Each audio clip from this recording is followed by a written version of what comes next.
Rachel Thompson pulled into her driveway, the late afternoon sun casting long shadows across her front yard. Her feet ached from another grueling shift at the hospital. She was already mentally running through the list of things she had to do: help Lily with her homework, figure out dinner, and maybe catch a moment to breathe.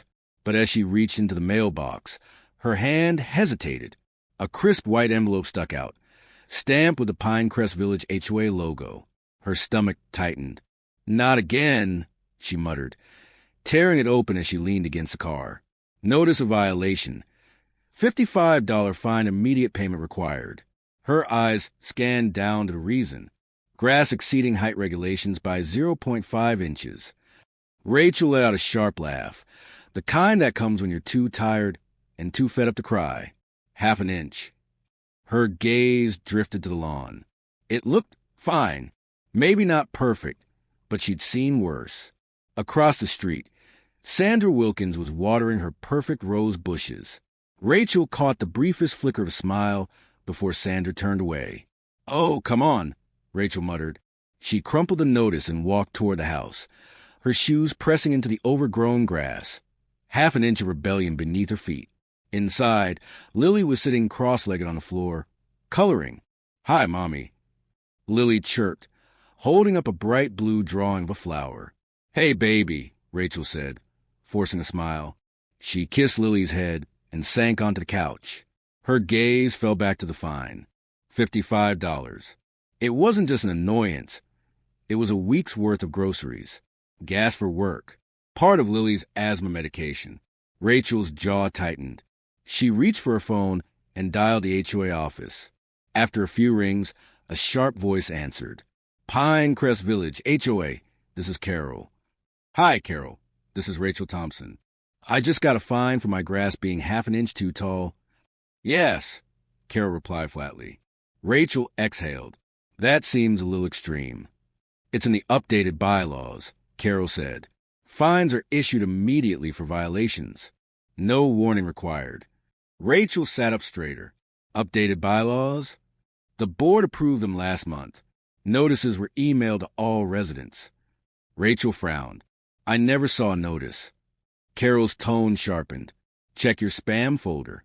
Rachel hung up and opened her laptop. Sure enough, buried between junk mail was a 47-page PDF of updated HOA rules. Rachel rubbed her temples. "Are you kidding me?" Outside, Sandra stood at her window, watching. Rachel stared back, a spark of defiance lighting in her chest. Rachel's alarm buzzed at 5:30 a.m. She dragged herself out of bed, her body protesting every step. Bills were piling up. Ever since her husband Dan left 6 months ago, it had been Rachel against the world. Her nursing salary covered the basics, but the extras, well, there weren't any extras anymore. At the kitchen table, Rachel balanced her checkbook. Rent, electric, groceries, Lily's medication. The HOA fine stared up at her from the corner of the table. $55. "Morning, Mommy," Lily said sleepily, rubbing her eyes as she shuffled into the kitchen. Rachel smiled, setting down her pen. "Morning, baby. Want some cereal?" Lily nodded, climbing onto a chair.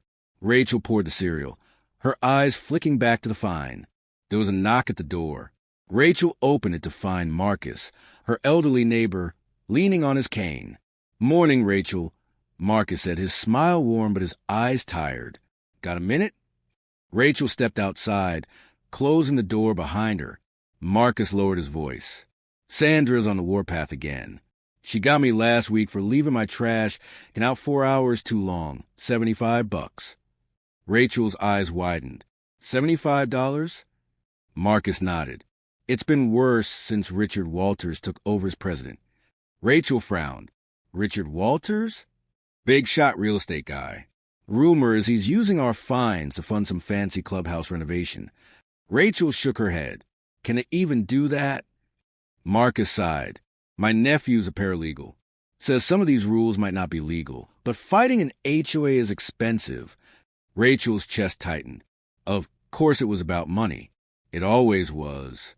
The next day, Rachel was helping Lily with her homework when her phone buzzed. New violation notice. Unauthorized garden structures. $75 fine. Rachel blinked. Garden structures? She glanced outside at the small vegetable garden she and Lily had planted. Just tomatoes and cucumbers. Nothing fancy. A flash of movement drew her eye. Sandra was standing on the sidewalk, camera in hand, taking pictures of the garden. Rachel's blood ran cold. She stormed outside. "Excuse me." Sandra smiled thinly. "Just documenting violations." Rachel's hands clenched into fists. "You can't just take pictures of my house." Sandra's smile didn't fade. Rules are rules. Rachel's phone buzzed again. Another fine. Her total was now over $130. Rachel stormed inside and dialed the HOA office. "Rachel Thompson." Richard Walters said smoothly, "What is going on?" Rachel snapped, "You can't just fine me for planting tomatoes." "Garden structures must adhere to community guidelines," Richard replied. "And you decide what those are." Richard's voice sharpened. "We maintain property values, Rachel. If you're unhappy, you're free to seek housing elsewhere." Rachel's hand shook as she hung up. They were trying to break her. Rachel wasn't the only one. At the next HOA meeting, Rachel stood at the back of the room while Richard and Sandra sat at the front, their expressions calm and cold. "I'd like to discuss the new fines," Rachel said, raising her hand. "Many of us weren't properly notified." Sandra's lips thinned. Notices were sent. "I'd like to see the financial records," Rachel pressed. "Where are these fines going?" Richard's smile didn't reach his eyes. "Records are available by appointment during office hours." After the meeting, neighbors gathered around Rachel. "They fined me for my bird feeder," Ellen whispered. "I had to repaint my front door," Miguel added. "They charged me for leaving a package on my porch," Mrs. Jenkins said. Sandra stood nearby, clipboard in hand, watching them. Fear wrapped around the room like a tight band. Rachel could feel it in her chest. "They're counting on us staying quiet," Rachel murmured. That night, Rachel sat at her kitchen table with a notebook. Her phone buzzed with a message from Amir. "I've looked into the bylaws. You've got a case. But you need proof." Rachel's heart steadied. She grabbed her notebook and started writing down everything. Every fine, every interaction with Sandra, every photo she'd seen her take. She'd been scared long enough. Rachel was done letting them push her around. Now, it was her turn to fight back. Rachel sat at the kitchen table, paying bills while Lily colored next to her. A soft one from the fridge filled the quiet. It was one of those rare calm moments where life almost felt normal. Her phone buzzed. Rachel sighed and picked it up. New violation notice. Improper storage of recreational equipment. Fine, $50. Rachel frowned. Recreational equipment? She glanced out the window, and then she saw it. Lily's small pink bicycle was lying on the lawn near the driveway. Her stomach tightened. Just then, a movement caught her eye. Across the street, Sandra Wilkins stood at her window, holding her phone up. Click. Rachel's chest tightened. She stood and marched to the door. "Mommy?" Lily asked, looking up from her drawing.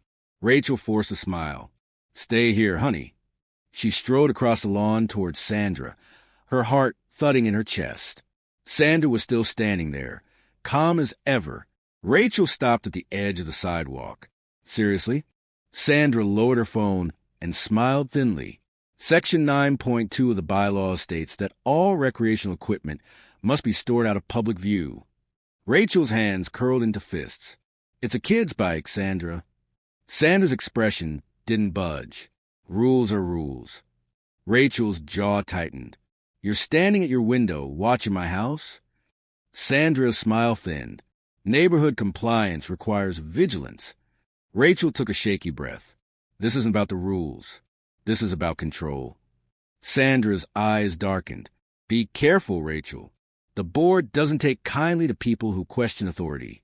Rachel's chest burned with anger as Sandra turned and walked back into her house. When Rachel returned inside, Lily was sitting at the table, her brow furrowed. "Mommy?" Rachel sat down and pulled Lily close. "It's okay, baby." But Rachel knew it wasn't okay. Not yet. That evening, Rachel sat on the couch, her laptop open on her lap. She started a folder, HOA fines, with every violation notice, every email, every interaction. Her phone buzzed. Amir's name lit up on the screen. "Hey," Rachel said, sinking back into the couch. "I saw the new violation," Amir said. His voice was steady, calm. "It's ridiculous," Rachel sighed. "A bike. Lily's bike. They're trying to push you," Amir said. "Make you give up." "Well, it's working," Rachel muttered. "No, it's not," Amir said. "Because you're not giving up." Rachel rubbed her forehead. "What can I do?" Amir's tone sharpened. "You've already started doing it. You're documenting everything. That's step one." Rachel sat up. "And step two?" "You need to push back, formally," Amir said. "Request a hearing. Challenge the fines. If they don't follow proper procedures, that strengthens your case." Rachel's heart steadied. "You think I have a case?" Amir's voice softened. "I think they've underestimated you." Rachel's gaze drifted to Lily, who was sitting on the floor, brushing the hair of her doll. "Okay," Rachel said. "Let's do this." The next morning started like any other. Rachel got Lily ready for school, dropped her off, and headed to work. By the time she got home that evening, the sun was setting behind the houses. She climbed out her car, juggling her work bag and Lily's school folder. That's when she saw the utility truck parked in front of her house. Two men in uniforms were standing near her electrical meter. Rachel's chest tightened. She hurried toward them. "Excuse me, what's going on?" One of the workers turned, looking uncomfortable. "We have an order to disconnect service." Rachel's heart slammed against her ribs. "From who?" "Pinecrest Village HOA," the worker said. Rachel's breath hitched. "They can't do that." The worker frowned. "They submitted the proper documentation." Rachel's hand started to shake. "Wait, my daughter has asthma. Her medication needs to be refrigerated." The worker hesitated. His partner shifted uncomfortably. "I'm sorry, ma'am," the first worker said. "We're just following orders." Rachel's mouth went dry as the man reached for the switch. "No!" Rachel shouted. "You don't understand." The worker pulled the lever. The hum of the house, the fridge, the lights, the background noise of life, disappeared. Silence. Rachel's throat tightened. "Mommy?" Rachel turned to see Lily standing barefoot on the porch, clutching her stuffed rabbit. Rachel forced her face into a calm expression. "It's okay, baby." But it wasn't okay. Rachel stormed inside and grabbed her phone. Her hands were trembling as she dialed Richard Walters. Voicemail. She called the HOA office. Voicemail. Her phone buzzed with a message from Amir. "What happened?" "They cut off my power. Over a $55 fine." Rachel's phone buzzed again, this time from Jenna, her cousin. "I'm nearby with the news van. Want to talk?" Rachel stared at the message for a long moment. Then she typed back, "Yes." Rachel sat down at the table, heart pounding. This wasn't just about the fines anymore. Now it was war. 20 minutes later, Jenna's news van pulled up. Jenna stepped out, dressed in a navy blazer, her expression sharp. "Rachel," Jenna said, her eyes flashing with concern. "Are you ready to talk?" Rachel hesitated. "What if this makes it worse?" Jenna's expression softened. "They already cut off your power, Rachel. What's left to lose?" Rachel's chest tightened. "Okay." Jenna led her in front of the camera. "This is Jenna Rivera with Channel 7 News." Jenna began. "We're reporting live from Pinecrest Village, where a single mother's electricity has been cut off. Not by the power company, but by her HOA over a disputed $55 fine." Rachel's heart hammered in her chest. Jenna turned toward her. "Rachel, can you tell us what happened?" Rachel's voice wavered at first, but then steadied. "They fined me for my grass being too tall. Then more fines came.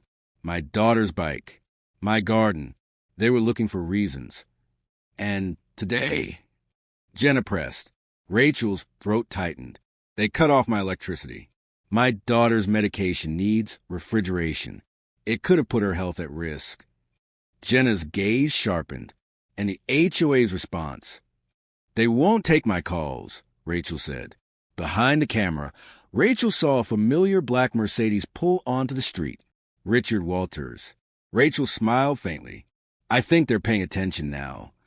The next morning, Rachel woke to a knock at the door. She opened it to find Marcus, and behind him, Ellen, Miguel, Mrs. Jenkins, and more neighbors than Rachel could count. Marcus smiled. We saw the news. Rachel's breath hitched. And Ellen stepped forward. We're done being scared. Marcus held out a clipboard. We're starting a petition to remove the board. We need 75% of the neighborhood to sign. Rachel's chest tightened. Do you think we can get that many? Marcus smiled. We're already halfway there. Rachel's throat burned with emotion. Lily appeared at her side, rubbing her eyes. Mommy? Lily whispered. Are the lights coming back on? Rachel knelt down and kissed her forehead. Soon, baby, Rachel whispered. Very soon. Rachel sat at the kitchen table, a half-empty cup of coffee growing cold next to her. Amir was sitting across from her, papers spread out between them. His laptop was open, the soft glow from the screen reflecting off his glasses. Rachel rubbed her eyes. Tell me you found something. Amir tapped the paper. Oh, I found more than something. Rachel leaned forward. What is it? Amir slid the paper toward her. See this? $50,000 listed as a landscaping expense. Rachel frowned. So, there's no breakdown, no receipt, no contract. Amir said, eyes narrowing, and guess where the payment was sent? Rachel's pulse quickened. Where? A company called Evergreen Solutions. Rachel's brow furrowed. I've never heard of them. Neither has anyone else. Amir said, because they don't exist. Rachel's mouth fell open. Amir pulled up another document. Evergreen Solutions is a shell company, registered to Richard Walters' brother-in-law. Rachel's stomach twisted. You're saying? Amir nodded. Walters has been using the HOA fines to funnel money into his family's pockets. Rachel's eyes widened. That's fraud. Amir finished. And that's not all. He pulled out another sheet. Over $300,000 in so-called administrative expenses over the last 2 years. Rachel's breath hitched. $300,000? Amir nodded. And most of those payments linked back to Richard's personal accounts. Rachel leaned back in her chair, her heart pounding. That's why they kept raising the fines, Rachel whispered. It was never about the rules.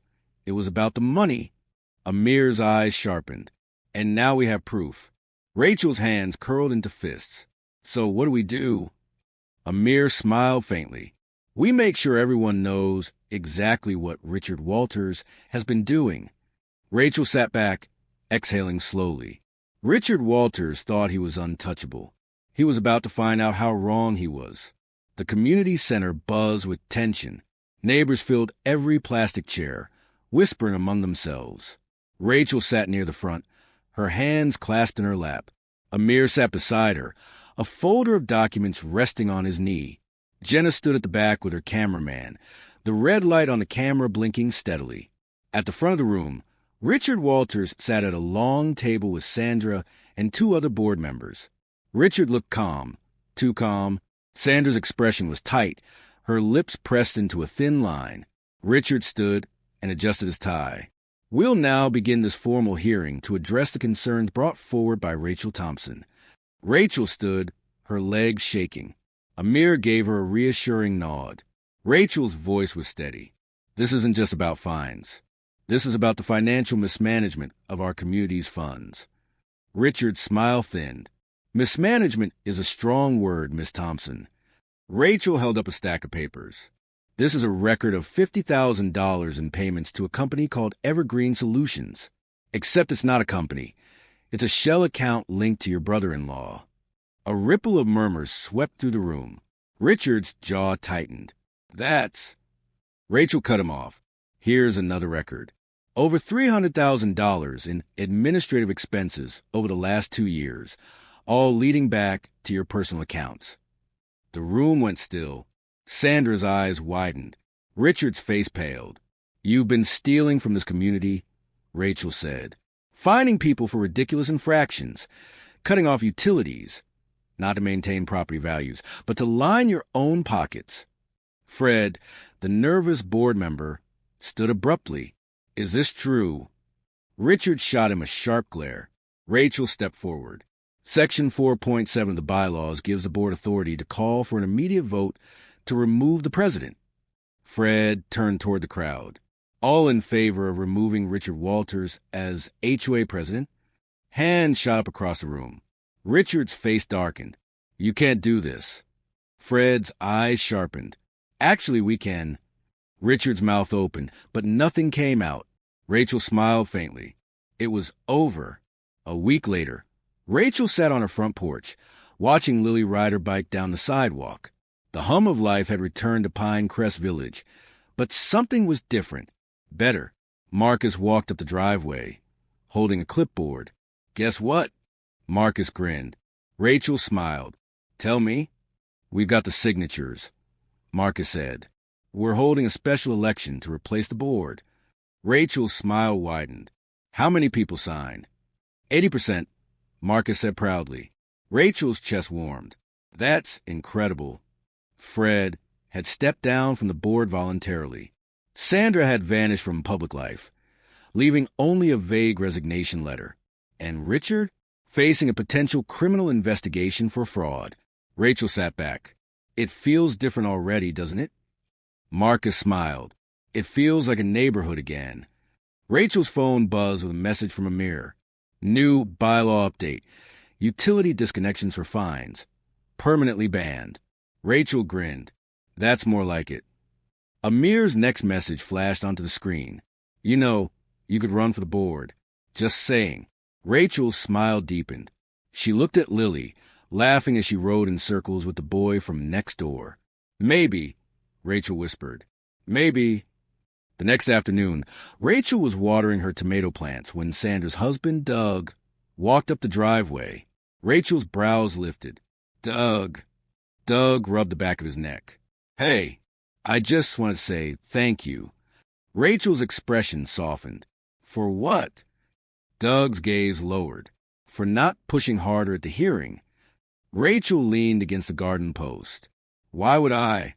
Doug hesitated. Sandra's not well. Anxiety. Depression. She's been struggling for a while. Rachel's chest tightened. I'm sorry to hear that. Doug's eyes softened.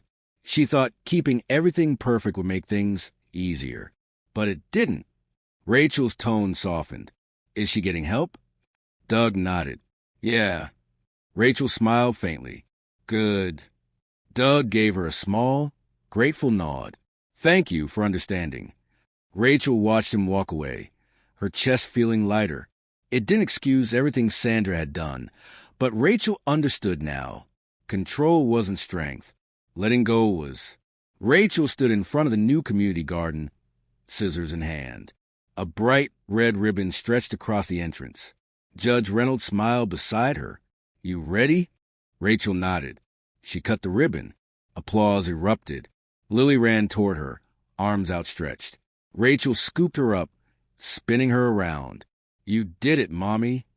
Lily beamed. We did it, Rachel whispered. Marcus clapped her on the back.